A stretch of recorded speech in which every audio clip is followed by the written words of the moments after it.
Hello, and thank you for joining us today for the WPC 2019 Pre-Congress webinar series. Today's webinar will be looking at surgical advances and infusion in Parkinson's. I'm Raj Pahwa, Professor of Neurology and Director of the Parkinson's Disease Program at the University of Kansas Medical Center. The program today is based on the Pre-Congress Session 3, will occur on Tuesday, June 4th in Kyoto. For our friends who cannot join us in person in Kyoto, you now have access to some of the world's leading clinical researchers and neurosurgeons for the next hour to hear about just a few of the most talked topics today on surgical advances and infusion therapy. This you could consider as kind of an introduction, a preview. If you're not coming to Kyoto, this will give you a good idea what you're missing. And for people who are coming to Kyoto, this would be like a preview of the show that will be presented there. This is just 1 hour, so we cannot possibly cover it all. This is designed to give you just a taste and hopefully inspire you to do some reading on your own to learn more. For those who are attending WPC in Kyoto, you are still welcome to register for in-person pre-Congress course and hear from these same speakers again in longer session where they'll be able to go into deeper dive on these topics. We wouldn't be here without our sponsors, so I want to thank Boston Scientific and Mitsubishi Tanabe Pharma America for making this webinar possible. Today, I'm joined by 3 presenters who are not only world famous, but also leaders in the topics that they're going to talk today. Professor Elena Moro is a neurologist at the Grenoble Albus University Hospital, where DBS was first started more than 30 years ago. They are truly a pioneer in DBS, and part of what we are doing today actually originated there. She's the director of Movement Disorder Center and the head of the Department of Neurology, Psychiatry, and Neurological Rehab. Dr. Kelly Foote is professor of neurosurgery at the University of Florida College of Medicine in Gainesville, Florida. He's one of the few neurosurgeons who has completed not only a fellowship in deep brain stimulation, but also movement disorder neurology.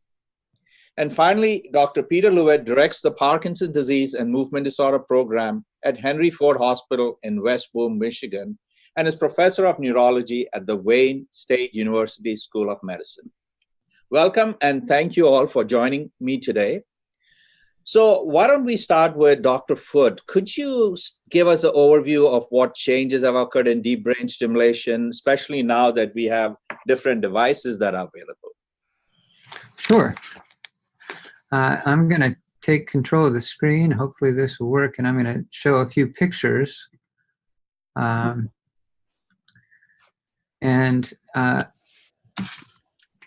This is a slide set of about 20 slides that I plan to share in Japan. I will not be showing all of the slides today because we don't really have time for that. But I want to point out one important thing, and that is this is a very unusual presentation. I generally, in my presentations, try to avoid the use of company names, and I typically make every effort to remove any industry bias in my presentations. But as you might imagine, when the appointed topic is differentiating the different DBS systems, it's impossible not to use company names, and it would not even be interesting if I didn't. And it's frankly very difficult to appear unbiased.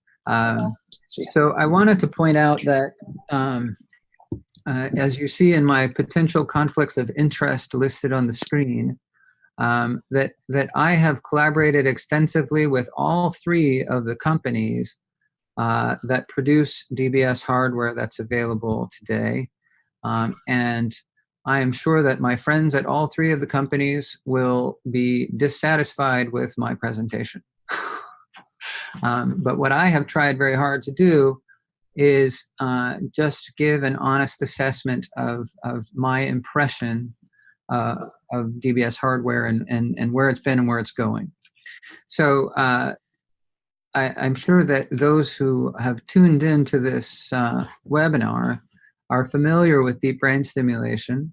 But it's important to understand that in deep brain stimulation, there is a pulse generator required that has a battery in it and some circuitry that can send pulses of electricity through an extension cable and in through a lead into the brain to deliver therapeutic stimulation to a precise location to the benefit of the patient.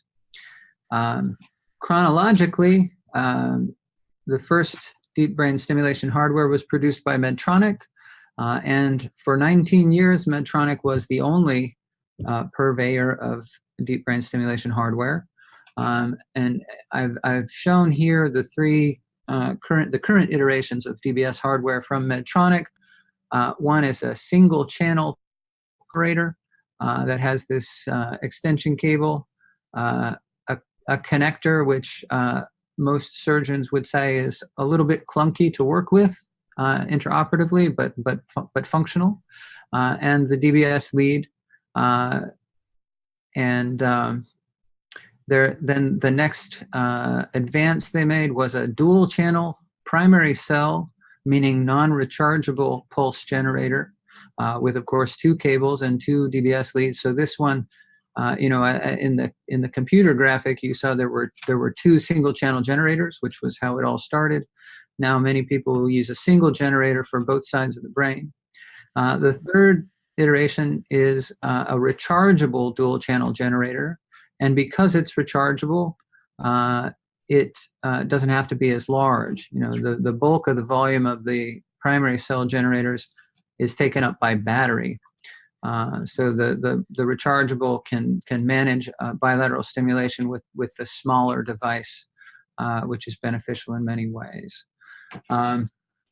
So the next, at least in the United States, well, actually worldwide, the next deep brain stimulation system to become available for general use was produced by Abbott St. Jude, and their current system is called Infinity. And as you might expect, they wouldn't come to market with a competing device unless they had some features that they could claim would provide a better outcome. So this is, and as I mentioned, obviously this is a company slide, and I never use company slides, but I thought it actually made sense to do so in this unusual presentation. And these are the things that they tout about their current system that make their current generators competitive. And I'm just going to point out a couple of things. They are MRI compatible, and some are not.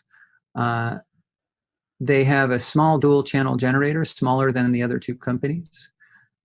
They've rounded the corners of the device. If you compare it to the Medtronic device, it has sort of corners on it that are not great. So that's an improvement. The batteries are slightly larger. This device is capable of delivering independent frequencies to both sides of the brain, which in some patients can be advantageous. And Elena is going to talk more about the programming, and I will leave the rest of that up to her.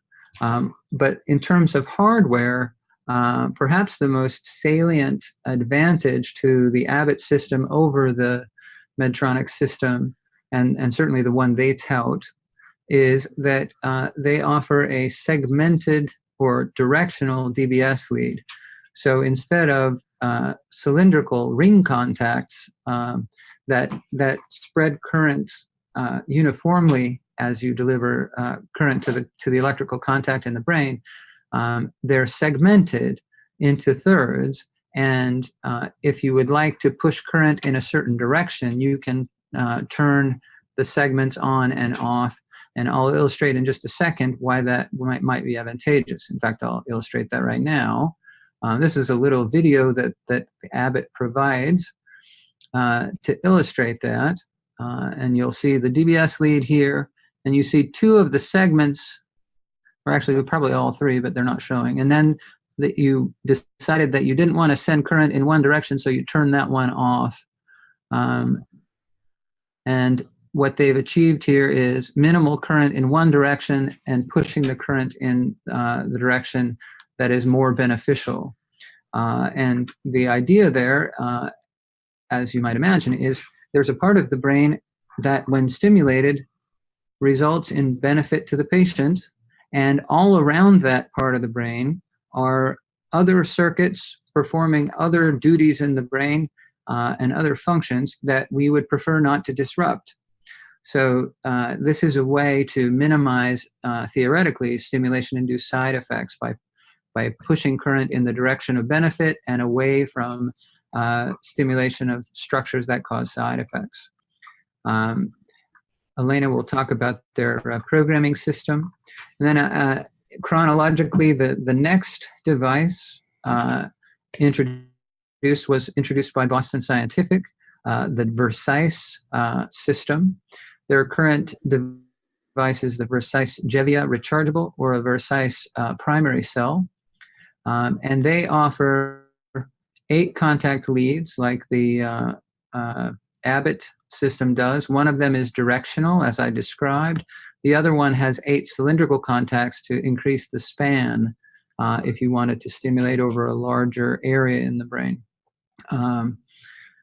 Their devices are a bit smaller and nice and round to minimize problems with erosion and cosmetic outcome. Now this video, I think, depicts pretty powerfully some aspects of the newer Boston Scientific directional hardware that make it even more flexible in terms of sending current in a specific direction.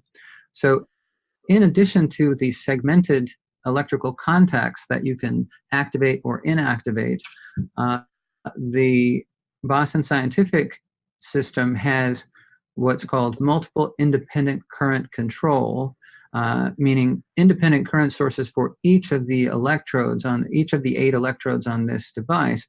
And it allows you to tell the device how much current to deliver at each segment precisely, which the other devices, neither Medtronic nor Abbott, can do.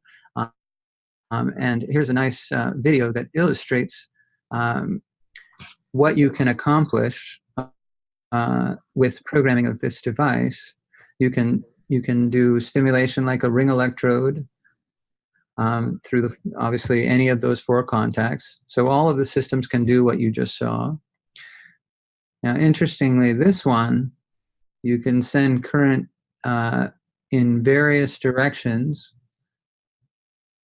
and you can send it up and down. So to illustrate what I was talking about earlier, let's assume that the green structure here depicted as, let's say, the STN, I want to send current to that structure, but I don't want to send current to anything else.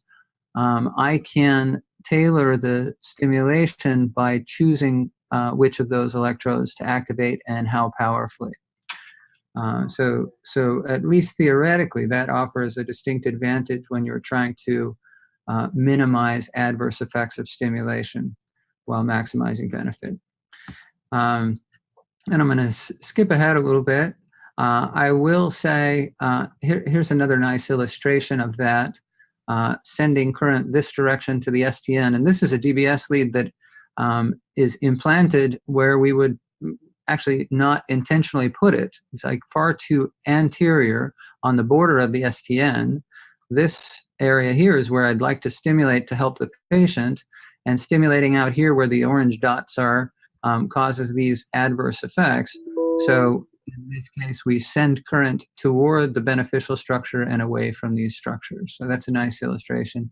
And here's an illustration of how one might use the 8-contact ring electrode if someone wanted to, for example, stimulate in 2 different structures. In this case, you could stimulate in the STN to the benefit of helping someone with Parkinson's disease with their bradykinesia and rigidity.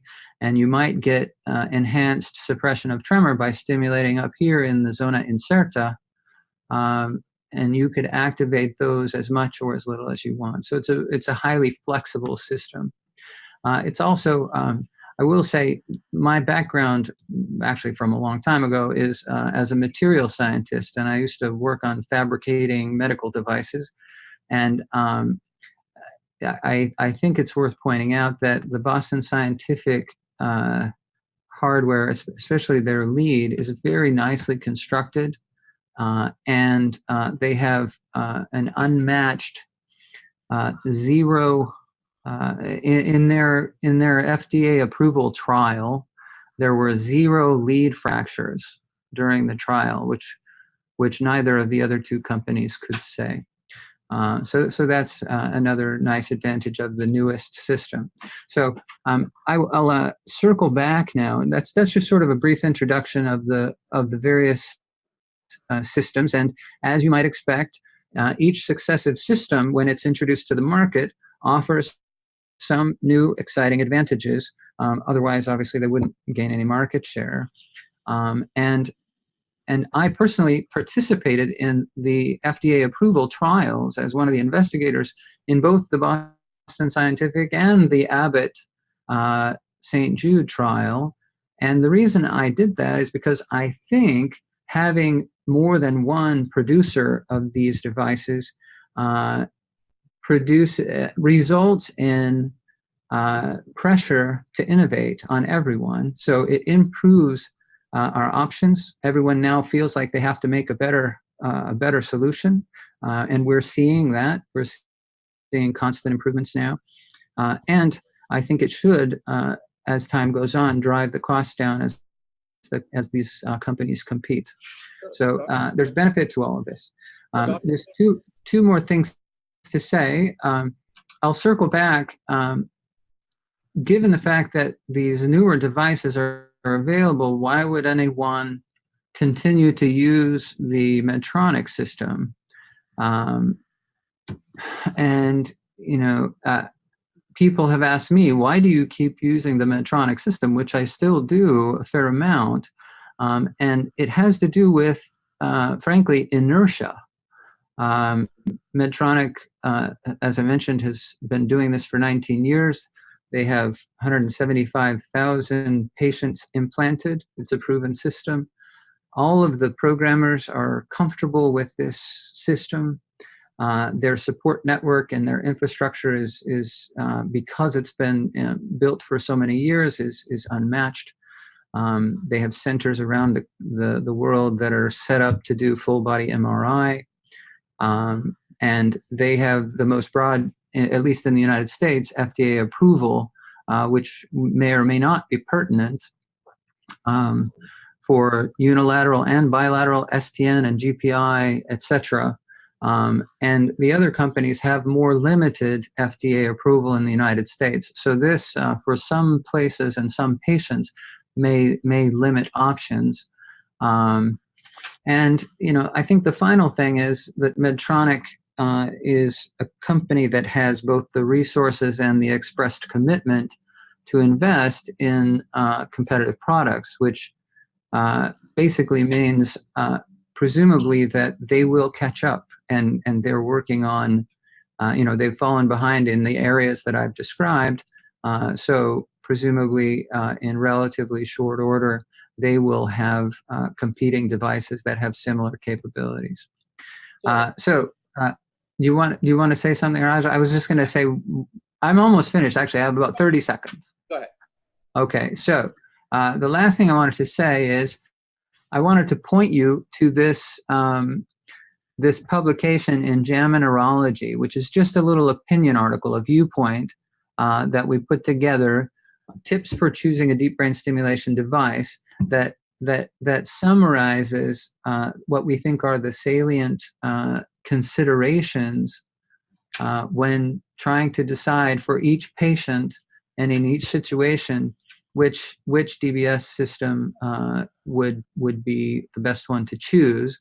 And I'm not going to go through all of this now, but in our system, the way we do it is we have an interdisciplinary discussion where all of the people on our DBS team, the physical therapist, the occupational therapist, the speech therapist, the neurologist, the neurosurgeon, the neuropsychologist, the psychiatrist, everyone sits around the table and we talk about each case and we decide, what's the disease, what target would best benefit this patient, should they get unilateral or bilateral stimulation, etc. And then based on those conclusions, we'd choose our device.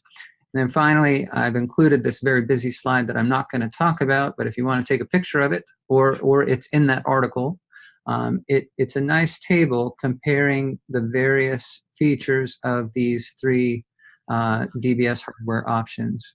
So, and that's all I have. Yeah, I was just going to say, because of time, I was trying to push you along.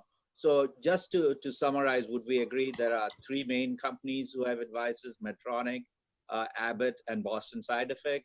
Medtronic has mainly 4 contacts, which are there. Abbott has 2 cylindrical at the top and bottom, and the middle 3 are in a shape that gives 3 additional on each one. And Boston Scientific has 2 different leads.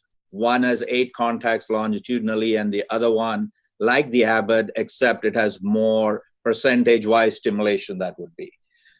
Yeah, so, Dr. Moro, would you like to talk about the programming between these? Because I'm sure it is going to be more challenging rather than only having 4 contacts, which itself was a challenge.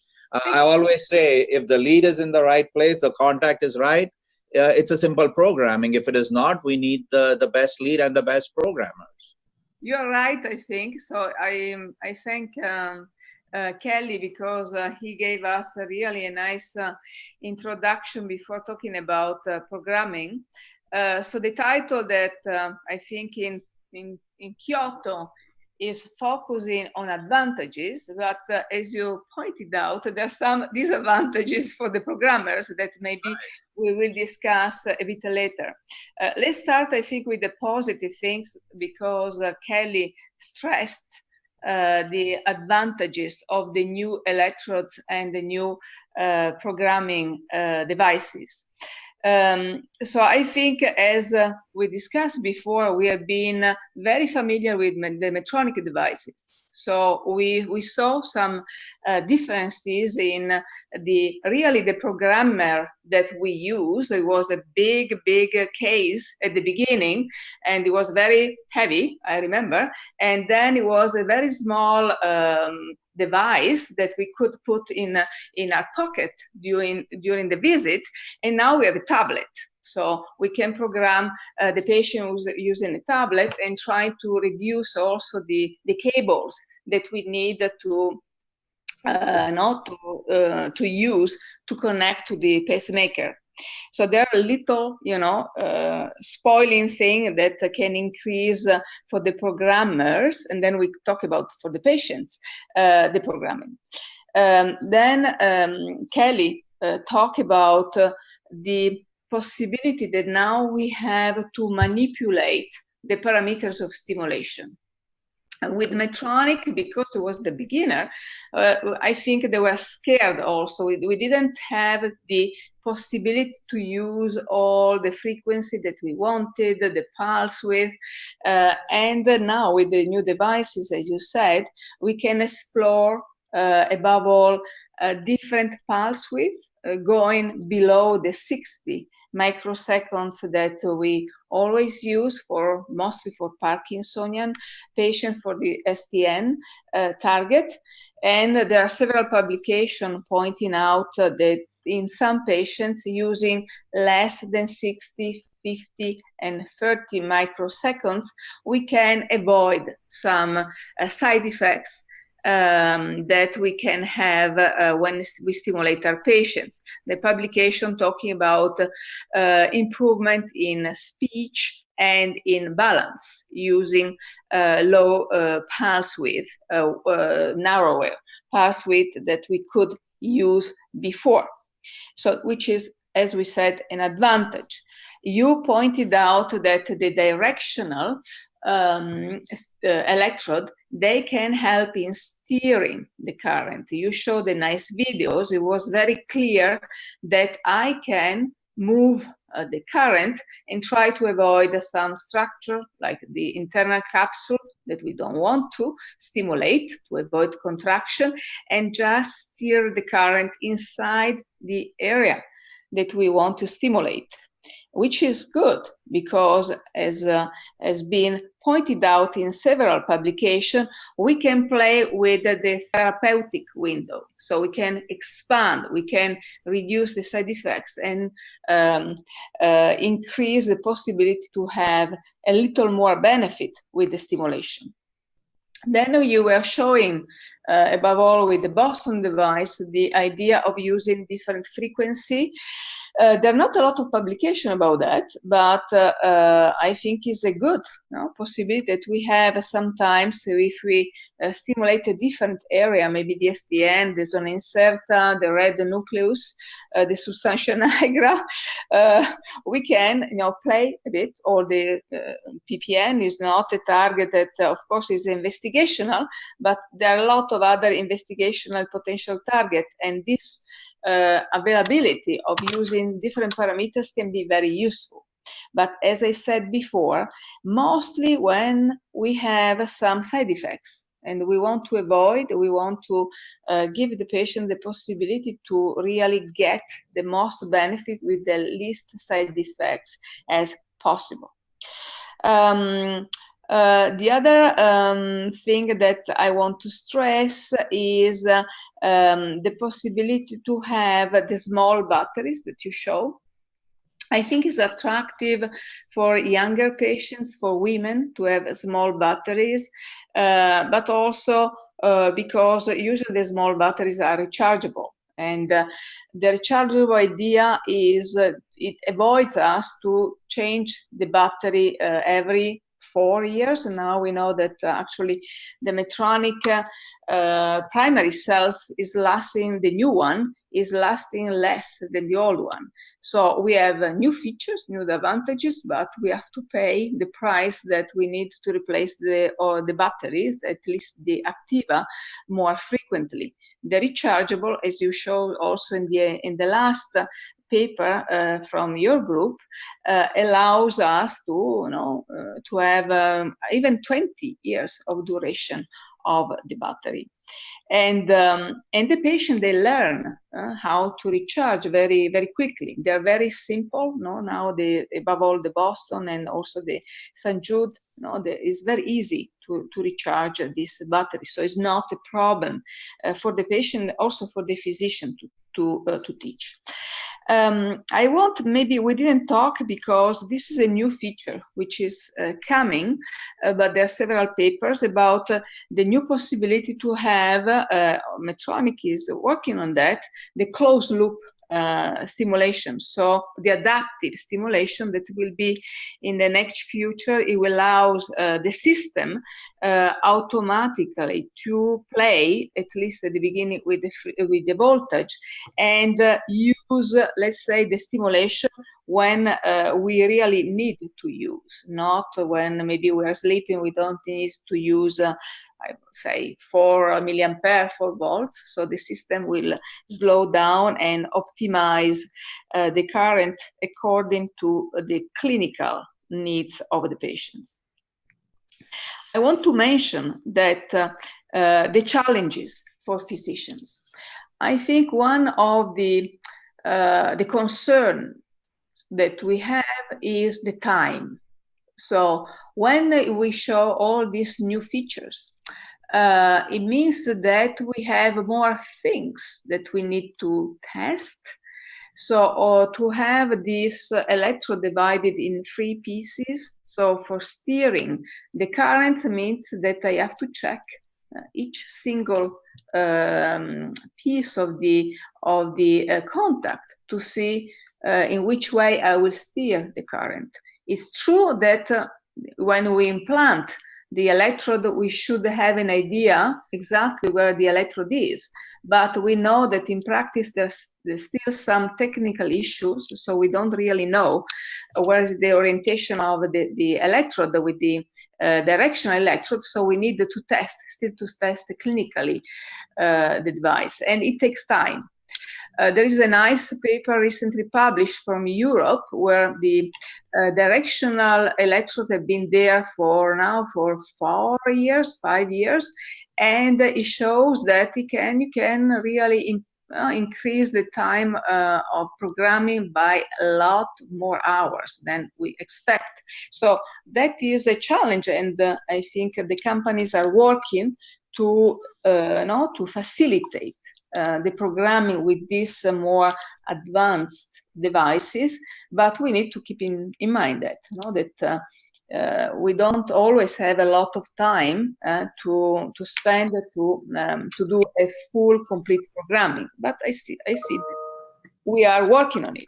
The other thing is that physician needs to know at least in North America. But you know that in China there are other companies doing that. There's a Korean companies. So we have more companies selling these devices. So the physician have to understand how to program different devices. They have to know the different technical features, and also teach the patients to use the patient programmer. The patient controller, they're becoming very nicer. They're like iPhone, whatever, or Samsung phone. So they're nice sometimes, but we need, the patients have to become familiar. We need to teach how to use them. So again, is a nice challenge for the physician, but we have to keep in mind that we have to do it.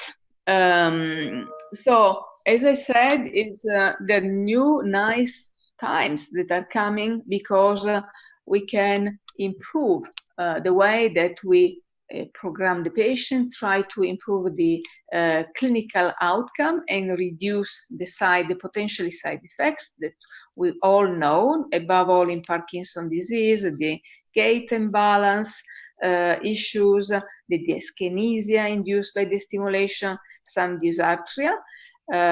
Which is very good, but we still have to prove, at least from evidence-based medicine, if you want to say, that these new devices are really very useful for the patient. I know that some papers are coming, and I think we need also to teach our resident, to our fellow, that there is a good evidence that the new devices are really effective for our patients.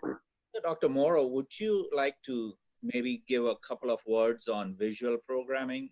Some of the yes. devices also have that you can put it on a visual. Yeah, the visual programming are able to put together all the coordinates of the electrode that the surgeon can put by himself or somebody else into the program.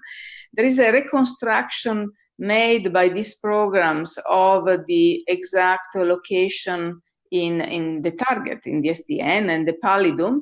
And when you start the stimulation, the computer can show you exactly the area that you stimulate, where you are, and in this way also give you information about the potential side effects that you can have. And also they can some programming they can put inside also the neurophysiological information that you have from the OR, and give you exactly the idea of which contact you can start since the beginning, because you had the best anatomical coordinates, you had the best microelectrode coordinates, and they fit with the target model, and you might start the programming with, I would say, contact 2, for example, because it looks that is the best for you. So, as I said, they're all tools that they should help the person who does the programming to optimize and to start since the beginning with the best program, the optimal programming, and then eventually to move to other features. Great. So I'm going to move on to Peter. Peter, are you there? We lost Peter. I think that's one of the things with live broadcast. You don't know what happens to some of the speakers if they left or they can't hear me. Let me try again. I'll make one comment about Elena's last discussion. those more intuitive programming devices are critically important, right? Like if it becomes so burdensome for the clinician to program the new fancy device that has all these capabilities, then it is not a practical device. So it's really incumbent upon these companies to make the programming interface intuitive and easy. And I think they're actually making good headway toward doing that. Because you have artificial programming coming in, you have visual programming coming in, and the programmers are much easier to use too. I mean, compared to what they were. And I don't know, you're right. The more leads, the more contacts, it does get definitely challenging. The other nice thing, we are waiting for Peter, is that the last one, they don't even have all the cable. They are, Bluetooth technique. So you don't really need to attach the patients to some cable. So you are free to assess the patient clinically a little better. And this helps you as well. Peter, hello, can you hear me? I'm here. Okay, could you give us a little bit of what you're going to be talking about in Kyoto? Sure, I know the hour is late. We want to get to questions. I'm Peter LeWitt. I'm a neurologist who pushes drugs. And although deep brain stimulation has been revolutionary in managing Parkinson's, of course, most patients know that the medications have really revolutionized the therapy, the hope that patients will have good control of disabilities and so on. And yet our medications are imperfect. Part of the problem can be summarized as what the American humorist Woody Allen pointed out, that 80% of success is just showing up. And that's been, the reverse of that has been the problem with medications for Parkinson's disease. Many people responding very well to levodopa have a problem of that drug showing up in the brain, giving them consistent control. Other drugs that are used for treating Parkinson's have different properties, but it's really levodopa's irregularity of absorption, capricious duration of effect, unpredictability of whether it's ever going to be absorbed at all, that has made life miserable for patients who otherwise respond very well to this medication. And so, what are the options?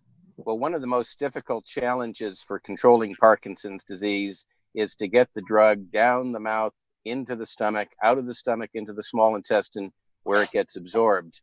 And because this can be so irregular, and many patients suffer hours, up to 6 hours on average of off time, that is being under-medicated, better delivery systems have been sought ever since levodopa came onto the scene. We have with levodopa a drug that's an amino acid that uses the same uptake system in the GI tract that protein uses, that is amino acids derived from proteins. And so food and things that are circulating in your bloodstream can compete with the uptake of levodopa in a way that unfortunately forces people to change their meal habits and sometimes just to be very patient waiting for drugs to kick in. Well, the topic I'm going to talk about in Kyoto, and I'll give you an overview right now, is the fact that better delivery systems have been looked into and are currently in clinical trials for development as therapies of the future for patients who, within a few years of starting oral medication, are not doing well enough to get the most out of this drug. So let me just give you a quick overview. One of the drugs that's been established as a therapy for Parkinson's since the 1980s and is in use throughout the world, including the United States, is a drug called apomorphine. Apomorphine is a molecule similar to the molecule that's missing in the brain, the natural substance dopamine, which is a neurotransmitter. And apomorphine behaves like that. And it also has the ability to stay around for longer. It's therefore a drug that's quite desirable to get into the nervous system to do the job of relieving Parkinson's. One of its disadvantages is it's not absorbed orally. It's degraded in the stomach.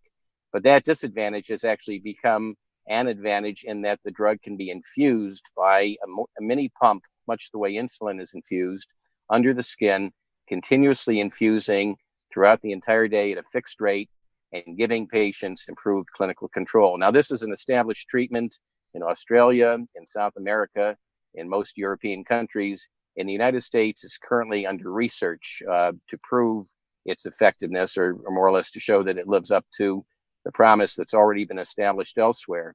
And the results of that study are likely to be completed within the year, and we may have approval. Currently, apomorphine is available in the US as an intermittent therapy, the way it's used elsewhere in the world as well, as a quick rescue.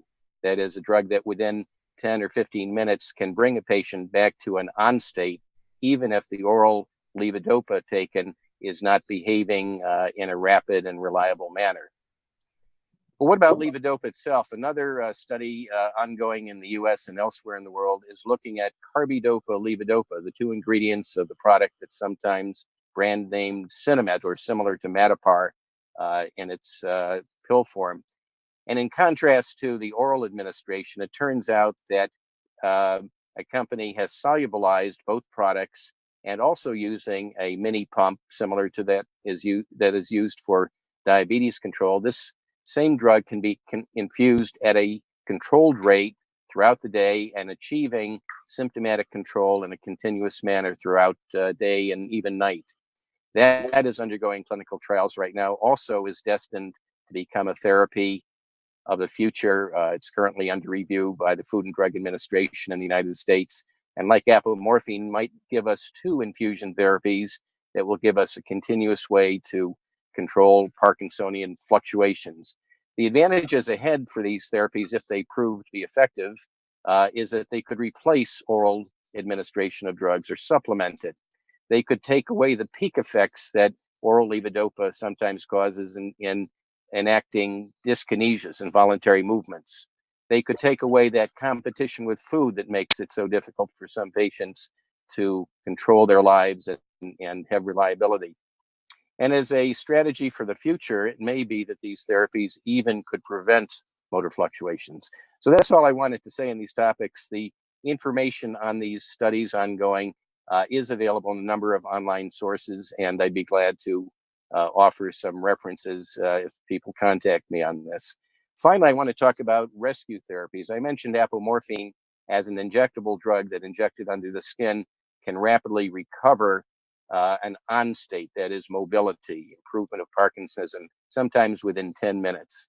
Well, a similar product has shown up on the market in the United States, which is an inhaled form of levodopa. So instead of being absorbed through the GI tract, the amino acid levodopa can be absorbed through the lungs. Inhaled as a very fine powder, it goes to work rapidly, more or less on the same time scale as apomorphine, but without the need for injection. And this product is also recently marketed after clinical trials showed that it was effective and safe. So there's still need for better products, something that could be absorbed through the skin, a drug that could be really long-acting orally to not have to use these alternative delivery systems. Long-acting forms of carbidopa levodopa are being tested as well that may be improvements of what currently is available. And I hope when we hold this meeting in Kyoto, there'll be some advances by then in the next week, but certainly in the next year or two, we're going to hear better products for controlling the motor fluctuations and dyskinesias that are so commonly problematic in Parkinson's. I'll finish on that note. Thank you, Peter. Kind of sitting in your car and saying, I push drugs, it can be a little scary. I've been spotted, huh? There you go. But thank you. I hope you can stay to take some of the questions. Absolutely. What I'm going to do is start the first one. Maybe I'll put it to Dr. Foote. It's from Australia, and it says, I have recently had DBS. Is there any capacity to be able to use DBS access to administer medications that may be useful for Parkinson's, such as GDNF? Currently, I would say no. DBS is not a drug delivery system, although I will point out, and a lot of patients ask the question when they're considering DBS, that, you know, if something better comes along, some biologic that is effective, DBS doesn't rule you out as a candidate for some other therapy that could be delivered surgically. It will most likely, however, rule you out as an experimental subject in clinical trials for those devices, or for those biologic solutions, because they're going to be looking for patients that have not had brain surgery before. But once it's proven effective, there are actually some who believe that the addition of electrical stimulation may enhance those therapies. So it doesn't rule it out. Great. So to follow up on that, maybe Dr. Moro, could existing stimulators be upgraded to a different company or a different device? Well, actually, by now you can replace, for example, one company pacemaker with another one, but not for all the devices. The leads, so the devices can be replaced basically, and each company probably is trying to upgrade, like the iPhone, with a better device. But the leads, for example, if you have, of course, the leads who are not directional, even if you put a pacemaker who can have these possibilities, you can't use it. So you need to replace the leads. So you need to put other leads in the brain. So there is some possibilities, but not all the possibilities that you can imagine. And I would also say that in most cases, the risk-benefit ratio, if you're getting good therapeutic benefit with your DBS device, the risk-benefit ratio for removing your DBS lead and putting a new one in is probably not optimal. And the other thing is, if they are doing well with their current stimulators, there's really no need to replace it. And if they want to upgrade to a different stimulator, there may be adapters available for some or in the future. So that could potentially be an option. But unless there is some reason, you would not just upgrade it because you have a new iPhone, like you said, available. It has to have a reason behind it. Yeah, you might upgrade, you might change with the rechargeable. If you have a non-rechargeable device, that is, I think, one logical, or vice versa, from a rechargeable to a more, non-rechargeable device. So another question comes up, and maybe you can answer it, Elena, and then I'll ask Kelly to give his input. In the last 5 years or so, it seems there is a push for younger patients with Parkinson's to get DBS. Is there evidence really showing that it is better to get this surgery younger? And does evidence really show that patients benefit for longer if they have this option at a younger age? I mean, is there a reason why we need to, even if a patient is not having fluctuations, to go to a younger one, or we still need to wait for that? Well, there is, a few years ago was published the early STEAM study in the New England, which was actually pointed out that doing the stimulation earlier at the beginning of the motor fluctuation compared to a group with the best medical treatment, it was much better to have a surgery.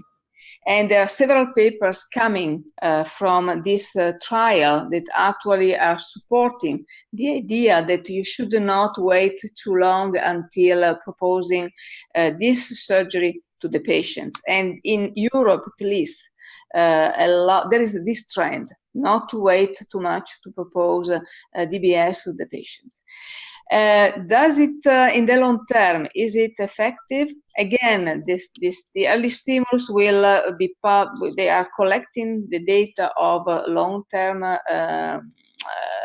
observation, and we will see if really, compared to the patients who did not have surgery, we have to collect all the patients. I think that most of them, the control group, have been reoperated. So we'll see how many didn't have surgery compared to the one who had the surgery at the beginning, and we will see if really there is an advantage to operate at the beginning of the disease.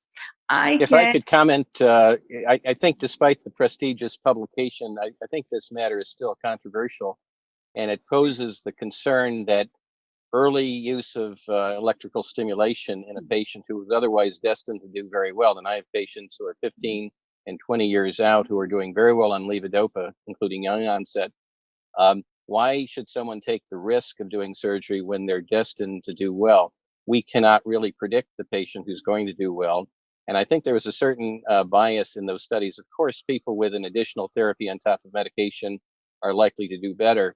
But the reason to do deep brain stimulation earlier rather than waiting until they have the complications that clearly justify it really wasn't answered by those studies. And I think there is sort of a misleading sense of certainty about decision making ahead, which as a clinician, I don't share with the authors of those publications.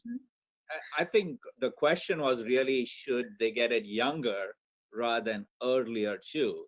So the one thing is, just because someone is young doesn't mean they should, was their question.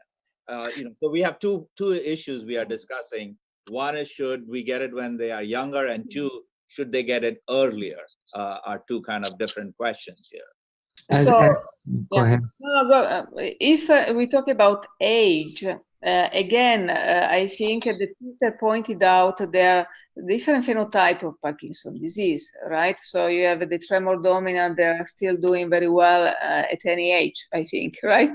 So besides the difference in the phenotypes, age so is, I think, when we try to understand which parameters was the most important, as you said, in predicting the benefit of the brain stimulation. Age looked not really so relevant, but people, they said it's better to do surgery below 70, right? But there are some papers saying that even if they're above 70s, we have a good improvement. Maybe the quality of life does not improve. There is a recent paper about that. I think you publish, Ray, about that. If I look,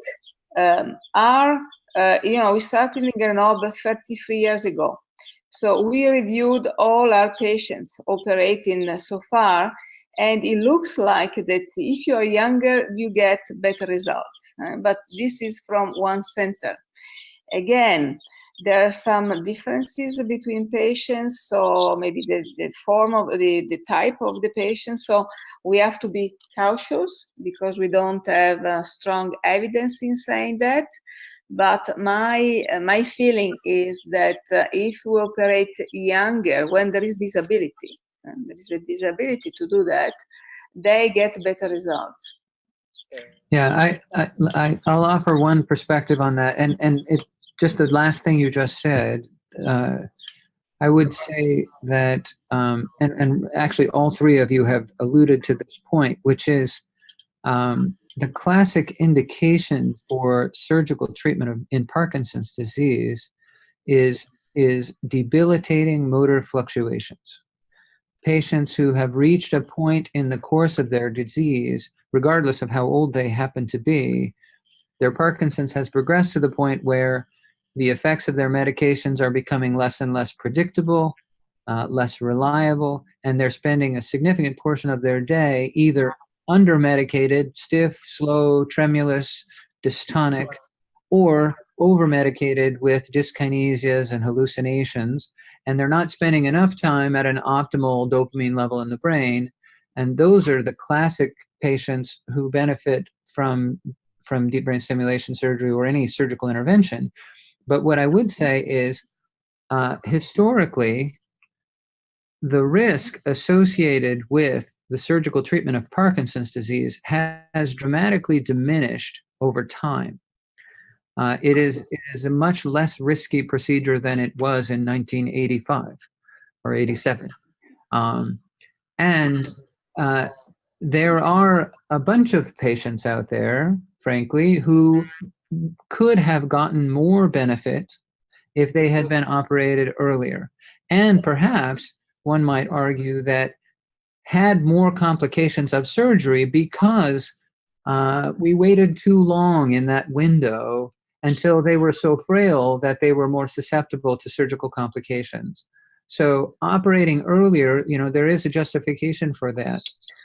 There's also a justification for going with infusion therapies, and certainly in Europe, where apomorphine has become a very established therapy, and there's been now recently a published prospective study.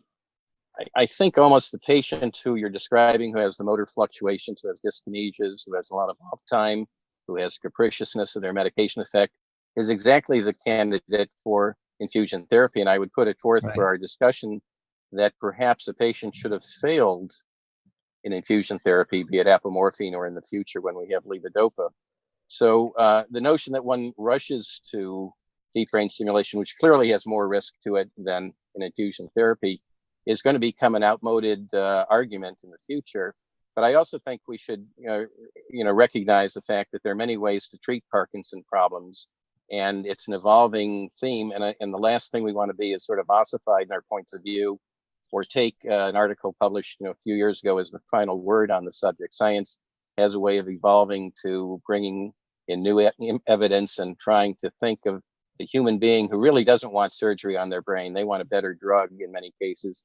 And there can be such satisfactory responses to improved medications, or just tinkering with the oral drugs, just closer spacing, or looking at the meal schedule, or encouraging a patient to modify their schedule based on their sleep habits, can have such a profound effect. So I think our audience should hear that not everyone needs deep brain stimulation. It's actually a very small fraction. And I say that as a clinician who uses DBS routinely in our practice. So Absolutely. Just to summarize, because of the time we have here, would we all agree that maybe less than 10% of our patients, first of all, maybe undergoing DBS, and two, that they need to have disabling motor symptoms who have failed medications. And by failed, I mean they have tried it and continue to have motor fluctuations or dyskinesias. So someone, just because they're young, who doesn't have off time would not be a candidate, no matter what the age. They cannot look for the future and say, okay, in 4 years, I'm going to start having off time, so let me get operated today. They still have to wait till it comes. And as we have medications, maybe they should first try the medications before they consider surgery. Would that be? I would agree with that, with a couple of important exceptions. I would say there are patients out there who, even in their best on medication state, have debilitating tremor. So medication refractory tremor, I think, is an independent indication for surgery, because surgery typically does a better job at suppressing that type of tremor. And there is a small minority of patients who we call very brittle, and if whatever way they're delivering dopamine systemically produces intolerable dyskinesia, then we know that palatal stimulation and sometimes subthalamic stimulation will reliably suppress those dyskinesia. And I don't want to go into the discussion of STN or GPI. We just don't have enough time to do that. But we are coming pretty close to our end. So really, I want to thank all three of you. Thank you for finding the time to share your expertise, and hopefully we can continue this discussion in Kyoto. And I also want to thank the members of the audience for listening in, and hopefully a lot of you will be there in Kyoto next week. And finally, I would like to thank Boston Scientific and Mitsubishi Tanabe Pharma America for making this webinar possible. An archive of this webinar will be made available shortly for those who wish to watch it again or tell a friend to watch. Thank you all, and good night or good morning wherever you are. Bye-bye. Sayonara. Bye. Thank you. Bye. Bye-bye.